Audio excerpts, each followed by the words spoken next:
tes pensées peuvent te tuer.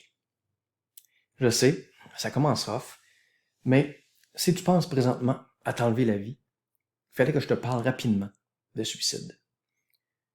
Ceci dit, même si tu ne penses pas au suicide, prends connaissance de ce chapitre-ci.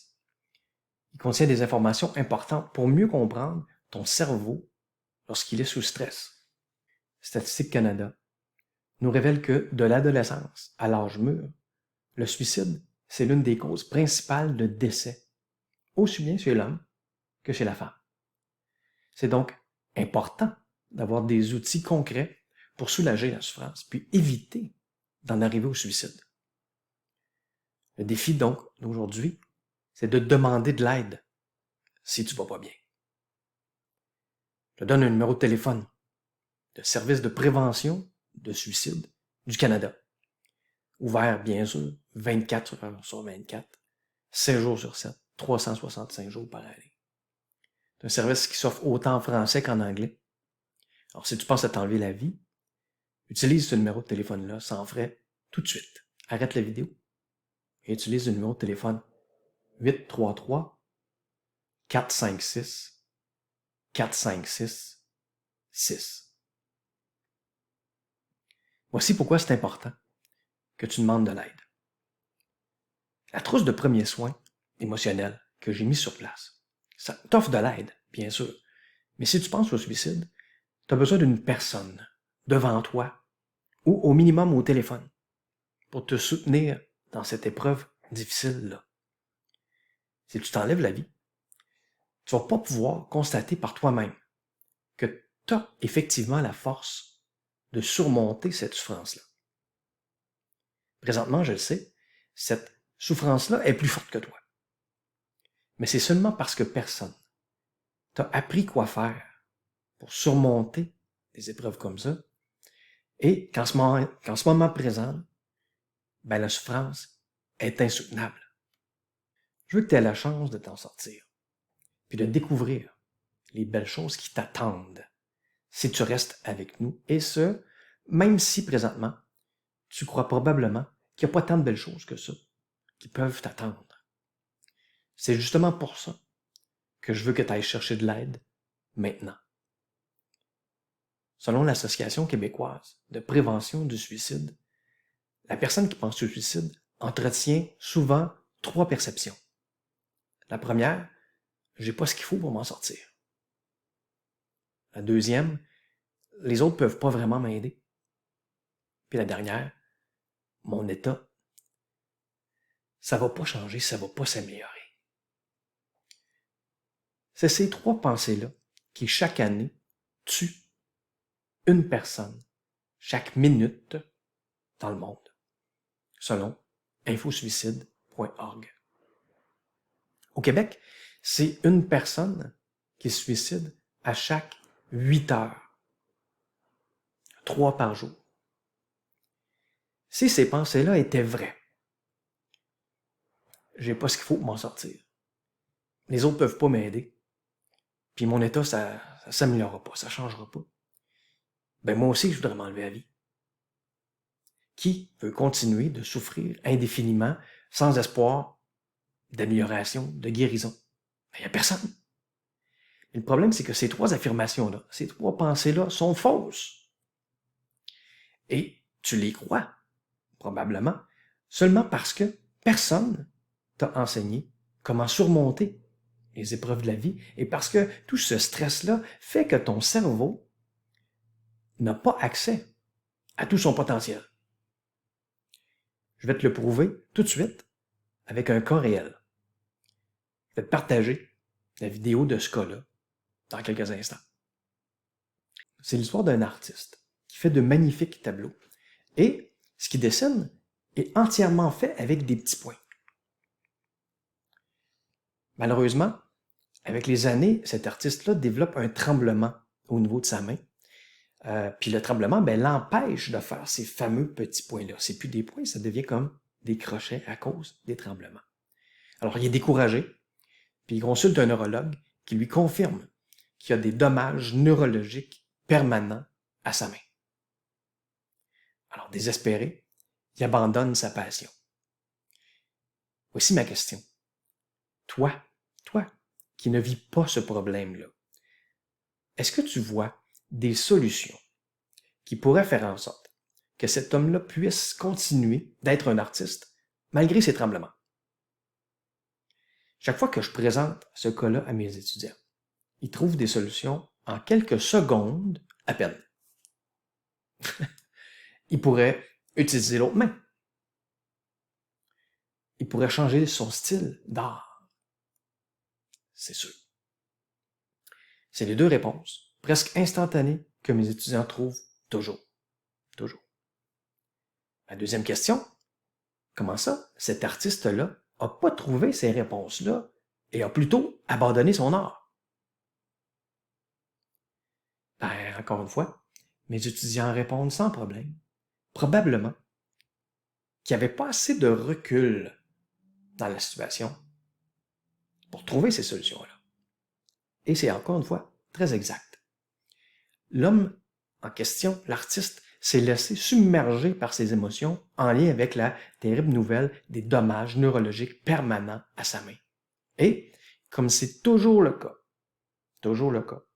quand on est submergé par des pensées négatives, son système nerveux autonome, sympathique, dont le rôle, c'est d'assurer notre survie, pas notre bonheur, notre survie, lorsque notre vie est en danger, ben, qu'est-ce qui fait ce système nerveux autonome-là, sympathique? Il redirige notre énergie, entre autres, de nos ressources intellectuelles, vers nos bras, nos jambes.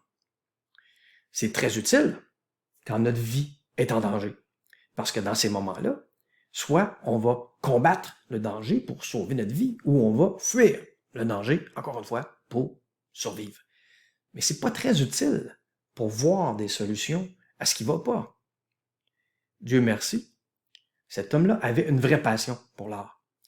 Alors, 3 ans après avoir abandonné son art, alors qu'il était plus submergé par la nouvelle des dommages neurologiques permanents à sa main, mais là, il s'est demandé comment il pouvait continuer son art, même avec ces tremblements-là. Et il a trouvé la réponse que mes étudiants trouvent toujours, en quelques secondes. Alors, je t'invite à regarder la vidéo pour tout comprendre, puis t'inspirer à prendre du recul devant une mauvaise nouvelle. Si présentement, tu vas pas bien, puis que tu penses peut-être même au suicide, sache que ton cerveau ne peut pas trouver une solution. Et c'est pour cette raison-là que tu crois qu'il n'y en a pas. Il peut pas non plus prendre du recul face à ce que tu vis, puis remettre en question tes pensées négatives. Encore une fois, parce que sous stress, ton cerveau n'a pas accès à son plein potentiel. Si ton cerveau est trop submergé par la souffrance, l'énergie qui normalement est dans ton cerveau pour l'aider à bien réfléchir et à trouver des solutions, sous stress, est redirigée vers tes bras, tes jambes. C'est pas toi qui décides ça. C'est neurologique. La réponse préprogrammée de ton système nerveux autonome sympathique quand il y a un danger. Alors, si ton cerveau présentement est trop submergé par la souffrance et que c'est pour cette raison-là qu'il ne voit pas de solution à ce que tu vis, demander de l'aide peut littéralement te sauver la vie. Suis-moi quelques instants. Si tu t'étais cassé une jambe, t'hésiterais pas à demander de l'aide pour aller à l'hôpital, n'est-ce pas? Tu saurais que ta jambe ne va pas s'arranger toute seule. Et, malgré ta souffrance, tu ne penserais pas à t'enlever la vie. Ben non, parce que tu sais très bien que c'est possible de réparer ta jambe avec l'aide de professionnels. Alors, tu irais chercher de l'aide sans tarder. Tout ça, tu sais ça, parce qu'on te l'a appris. Mais là, c'est pas ta jambe qui est cassée. C'est ton cœur. Puis ça, on t'a pas vraiment appris quoi faire quand ça arrive. Tu sais bien que ça va pas s'arranger tout seul. Puis tu souffres atrocement parce que on t'a pas appris quoi faire quand ta souffrance est pas physique, mais émotionnelle.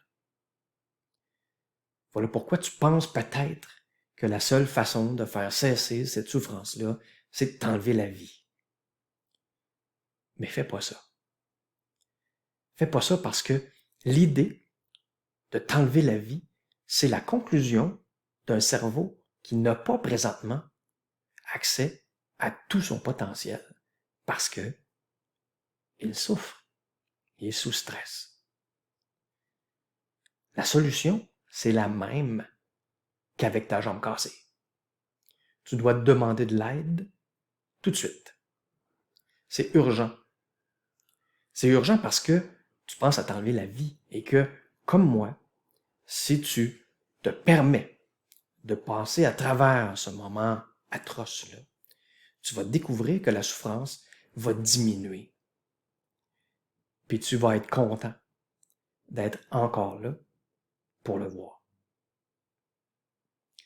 Je te demande donc de te permettre d'aller mieux, puis de faire comme avec une jambe cassée, puis de demander l'aide de professionnels. Il y a des choses à faire pour guérir de cette souffrance-là. Permets-toi de les découvrir en demandant de l'aide. Je te redonne le numéro de téléphone du Service de prévention du suicide du Canada, ouvert 24/7, 365. Service en anglais puis en français. Je te demande de l'utiliser tout de suite. 833-456-456-6. Je suis content de ne pas m'être enlevé la vie quand j'ai eu des idées suicidaires. Parce qu'aujourd'hui, je suis à nouveau heureux. Et je vois même que cette souffrance-là atroce m'a amené vers plus. C'est ça qui t'attend toi aussi, même si je sais que tu le crois probablement pas présentement.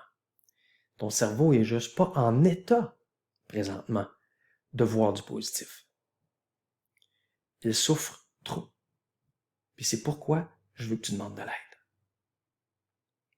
Pour moi, un de ces plus que m'a apporté ma grande souffrance, c'est justement d'avoir eu l'idée de créer la trousse de premiers soins émotionnels que je te présente aujourd'hui, puis que j'ai conçue en pensant à mes 2 enfants, à mes 2 fils, jeunes adultes présentement. L'idée qu'ils puissent eux aussi souffrir comme j'ai souffert, cette idée-là était insupportable pour moi, d'autant plus que je savais qu'il n'y avait pas encore ces fameux outils-là que la psychologie nous offre pour prendre soin de nous quand on souffre. Dès que tu vas aller mieux, et si tu prends la décision de demander de l'aide, tu vas aller mieux. À ce moment-là, tu vas être prêt, tu vas être prête à poursuivre avec moi ton apprentissage, puis à remplir ta trousse de premiers soins émotionnels. Tu vas savoir comment faire pour souffrir de moins en moins. Comment faire pour être de plus en plus heureux, heureuse, puis créer la vie que tu désires. Ça, c'est ma promesse.